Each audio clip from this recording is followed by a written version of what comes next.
ابن بطوطہ پنجاب کی سرزمین سے اس قدر متاثر ہوا کہ اس نے یہاں تک لکھا کہ یہ دنیا کی قدیم اور مہذب تہذیبوں میں سے ایک ہے جہاں کبھی بھوک اور آفات نے مستقل ڈیرے نہیں ڈالے۔ بابر سے لے کر بہادر شاہ ظفر تک اور سکندر سے لے کر ہلاکو تک پنجاب کو نہایت اہم خطے کے طور پر دیکھا اور لکھا گیا۔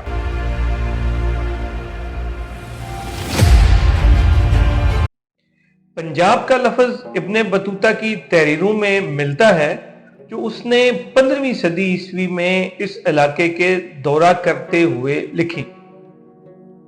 اس سے پہلے پنجاب کا تذکرہ مہابھارت کے قصے کہانیوں میں بھی موجود ہے۔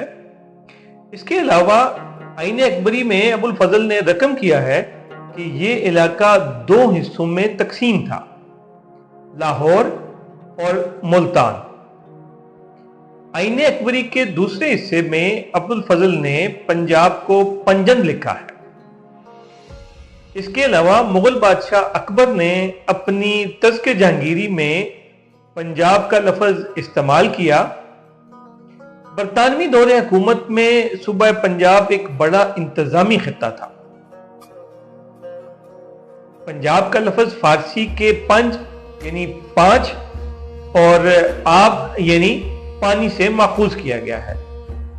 5 دریاؤں کی سرزمین، یہ وہ 5 دریا ہیں جو اس علاقے میں بہتے ہیں۔ آج کل ان میں سے 3 دریا تو مکمل طور پر پاکستانی پنجاب کے علاقے میں بہتے ہیں، جبکہ 2 دریا کے مرکز بھارتی پنجاب سے ہو کر آتے ہیں۔ پنجاب آبادی کے لحاظ سے پاکستان کا سب سے بڑا صوبہ ہے۔ پنجاب میں رہنے والے لوگ پنجابی کہلاتے ہیں اور پنجاب میں بولی جانے والی زبان بھی پنجابی کہلاتی ہے، اور پنجاب کی آبادی تقریباً 12 کروڑ افراد پر مشتمل ہے۔ لفظ پنجاب علاقے کے طور پر مسلمانوں کی آمد کے بعد رائج ہوا۔ یہاں پر لاکھوں سال پہلے قدیم پتھر کے زمانے کا انسان آباد تھا جو جنگلی زندگی بسر کرتا تھا اور پتھر کے اوزاروں سے شکار کھیلتا تھا۔ پنجاب میں تاریخی دور کا آغاز آریاؤں کی آمد کے بعد ہوا۔ لاکھوں برس قبل جب انسانی تہذیب وجود میں آنا شروع ہوئی تو کلچر بھی خود بخود اپنی ارتقائی منازل طے کرتا گیا۔ مختلف علاقوں میں رہنے والے لوگوں کی ثقافت یا کلچر بالکل مختلف ہو سکتا ہے۔ اسی طرح پنجاب کے علاقے میں جو لوگ رہتے ہیں ان کی ثقافت اور کلچر بالکل مختلف ہو سکتا ہے۔ ایک اندازے کے مطابق دنیا میں تقریباً 11 سے 12 کروڑ انسان پنجابی بولتے ہیں۔ ان میں سے 8 کروڑ سے زیادہ پاکستانی پنجاب میں اور باقی بھارتی پنجاب اور دنیا کے دیگر ممالک میں رہائش پذیر ہے۔ صوبہ پنجاب جو پاکستان کی کل آبادی کا 50% سے زائد بنتا ہے، 2 لاکھ مربع کلومیٹر سے زائد رقبہ پر پھیلا ہوا ہے۔ قیام پاکستان کے بعد صوبہ پنجاب کی پہلی حکومت آل انڈیا مسلم لیگ کی افتخار حسین ممدوٹ نے بنائی، جو پنجاب کے ایک بہت بڑے زمیندار اور تحریک پاکستان کے ایک سرگرم رکن تھے۔ مگر پھر وہ ہوا جو کہ اکثر ہوتا ہے۔ پنجاب کے پہلے وزیر اعلیٰ کرپشن کے سنگین الزامات، اختیارات کے ناجائز استعمال، گورنر اور اہم عہدیداروں سے چپکلش اور محلاتی سازشوں کے ہاتھوں مجبور ہو کر صرف 1.5 سال بعد ہی 1949 میں مستعفی ہو گئے، اور اس کے بعد پنجاب میں 2 سال تک گورنر راج نافذ رہا۔ لاہور ہمیشہ سے پنجاب کا مرکز رہا ہے۔ تقسیم کے وقت ہندوؤں اور سکھوں نے بڑی کوشش کی کہ وہ لاہور کو بھارت میں شامل کر لیں، اور اس کا جواز یہ پیدا کیا کہ 80% کاروبار ہندوؤں کے پاس ہے، حالانکہ وہ آبادی کا محض 40% تھے، اور یہی وجہ تھی کہ تقسیم میں کافی ڈنڈی ماری گئی۔ لیکن لاہور پھر بھی پاکستان کے حصے میں آیا۔ تحریک پاکستان کے دوران مسلمانوں کا عام خیال تھا کہ مسلم اکثریتی صوبے پاکستان کے حصے میں آئیں گے، اور اس طرح پورا پنجاب، جس میں دہلی بھی شامل تھا، پاکستان کا حصہ بنے گا۔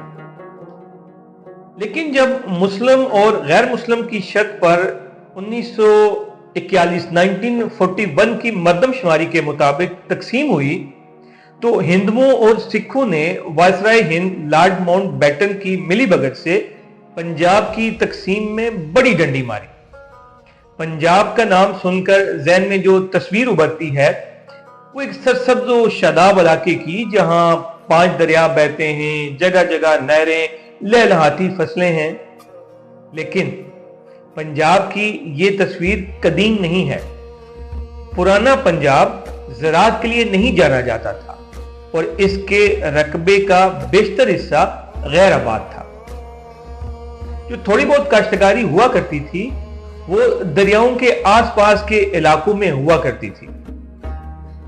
آبادی کا زیادہ تر حصہ زراعت نہیں بلکہ گلے بانی سے منسلک تھا۔ لیکن پھر 1880 کی دہائی میں انگریزوں نے ایک ایسے منصوبے کی داغ بیل ڈالی جس نے آنے والے چند اشروں کے اندر پنجاب کو وہ لہلہاتا خطہ بنا دیا جس کا نقشہ ہمارے ذہنوں میں پنجاب کا نام سنتے ہی ابھرتا ہے۔ انگریزوں نے 1849 میں سکھوں کو شکست دے کر پنجاب پر قبضہ کر لیا تھا۔ 8 سال بعد جب جنگ آزادی لڑی گئی تو اس میں پنجاب کے لوگوں کی اکثریت نے انگریزوں کا ساتھ دیا۔ خاص طور پر سکھوں نے دہلی میں جنرل بخت خان کی افواج کو شکست دینے میں اہم کردار ادا کیا۔ اس کے علاوہ افغانوں سے لڑنے کے لیے بھی پنجاب کے باسی بہت کام آئے۔ اس سے انگریزوں کو یہ احساس ہوا کہ یہ علاقہ ان کے بر صغیر پر اقتدار کے لیے انتہائی اہمیت کا حامل ہے، کیونکہ اس وقت صوبہ سرحد پنجاب کا حصہ تھا اور انگریزوں کی سلطنت کا آخری صوبہ تھا جس کی سرحدیں افغانستان سے جا ملتی تھی۔ اور یہی وجہ ہے کہ انگریزوں نے یہاں اپنی گرفت مضبوط کرنے کے لیے مختلف اقدام اٹھانا شروع کیے۔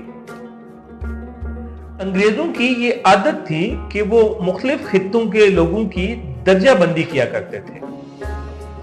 اسی طرح انہوں نے پنجاب کی بعض ذاتوں کو جنگجو اقوام کا خطاب دیا اور انہیں تھوک کے حساب سے اپنی فوج میں بھرتی کرنا شروع کر دیا۔ ان ذاتوں میں جنجوا، گکھڑ، اوان، ٹوانا کے علاوہ سکھ بھی شامل تھے۔ اس وقت برطانوی سلطنت اپنے عروج پر تھی اور دنیا بھر میں اقتدار میں چومکھی لڑائی لڑی جا رہی تھی، اس لیے انہیں جنگجوؤں کی اشد ضرورت تھی۔ اور یہ وہ زمانہ تھا جب برِ صغیر کا بڑا حصہ زراعت کے لیے بارشوں پر انحصار کرتا تھا۔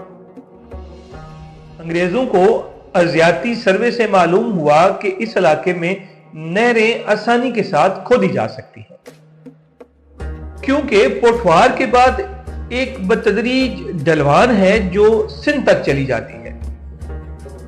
ویسے تو اکا دکا نہریں چھوٹے پیمانے پر کھودنے کا سلسلہ پہلے ہی شروع ہو گیا تھا، مگر باقاعدہ نہری نظام کا آغاز 1886 میں ہوا، 1886 میں، جس کے تحت انگریزوں نے سب سے پہلے جنوبی پنجاب میں ملتان کے قریب سدنائی نہر کھودی۔